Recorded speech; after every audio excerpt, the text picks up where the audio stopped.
مفتی صاحب آپ کی جانب آئیں گے. آج کا موضوع ہے غیبت. اللہ تعالیٰ فرماتے ہیں کہ غیبت کرنے والا کے لیے یہ گناہ ہے جیسے اس نے اپنا مردہ بھائی کا گوشت کھایا. لیکن ہمارے معاشرے میں یہ چیز بڑی کامن سی بن گئی ہے جس کو ہم نے گوسپ کا نام دے دیا کہ جی ہم تو گوسپ کر رہے تھے. اس بارے میں بیان فرمائیے. بسم اللہ الرحمن الرحیم. شہری بھائی میں غیبت کے حوالے سے بھی بات کروں اور مدد کی بات چل رہی ہے تو اس پہ بھی پلیز ضرور. سب سے پہلے بات کر لیتے ہیں غیبت کی. غیبت از بیسیکلی بیک بائٹنگ, اور یہ ایسا گناہ ہے کہ رسول اللہ صلی اللہ علیہ وسلم نے فرمایا الغیبت اشد من الزنا, کہ غیبت زنا سے بڑا گناہ ہے. اب آپ کہیں کہ زنا اتنا بڑا گناہ غیبت کیسے ہو سکتا ہے؟ اصل میں پرابلم یہ ہے کہ غیبت کو اس لیے بڑا گناہ کرا دیا کہ اس کو کرتے ہوئے انسان اپنے آپ کو گنہگار سمجھتا نہیں ہے. بندہ کہتا ہے we are just discussing the things. ہم تو جیسے فار ایگزامپل ہم چار بیٹھے ہوں گے نا, کسی کی بھی عزت کو پامال کر دیں گے, کسی کی بھی عزت نفس کو مجروح کر دیں گے, یار وی آر جسٹ آپ تو باقاعدہ انسٹاگرام پہ دیکھیں نا, وہ بچے ایک دوسرے کو 1.5 گھنٹے کی کال کے بعد کہتے ہیں ہی از مائی گوسپ پارٹنر. تو ہم نے ایک دوسرے کی عزتوں کو اچھالنا, اور صرف یہ نہیں کہ نجی محافل میں.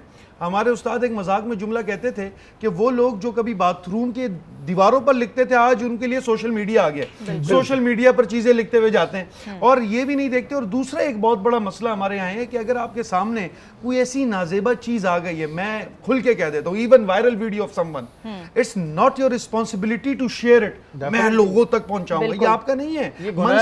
من ستر مسلمن, آپ نے اس کا ستر رکھنا ہے, آپ نے پردہ, بالکل ایسا ہی. آپ تک کوئی ایسی چیز کسی کی پہنچ گئی تو اس کو پردہ رکھنا ہے, یہ نہیں کہ اس کو اچھالا جائے سرے بازار. کیونکہ سعد بھائی اگر ہم پردہ رکھیں گے تو اللہ ہمارا پردہ رکھے گا. اللہ رب العزت آپ کا انسان کا ہمیشہ پردہ رکھتا ہے, اور ہم سب ایک دوسرے کو جانتے ہیں. اگر کسی دن ہمارے ایپ سامنے آ گئے تو کون کتنا دودھ کا دھلا ہے تو اس کا معلوم ہو جائے گا. اب بات آئی مدد کی. دیکھیں جہاں اسلام بات سٹارٹ کرتا ہے نا, اسلام تو جذبہ ایثار کی بات کرتا ہے. ہم ریاست مدینہ کی بات تو کرتے ہیں نا ہر جگہ. ریاست مدینہ کا پہلا مجھے کام بتائیں, مسجد نبوی کی تعمیر کے بعد رسول اللہ صلی اللہ علیہ وسلم نے مہاجر انصار کے درمیان برادرہڈ قائم کی کہ ایک انصار کا کام یہ ہے کہ مہاجر کی مدد کرے. اب مدد کا فلسفہ کیا ہے؟ ایک بڑی خوبصورت بات مجھے مدد کے حوالے سے معلوم ہوئی کہ ایک انسان سے پوچھا جاتا ہے نا وہ نیک کون ہے.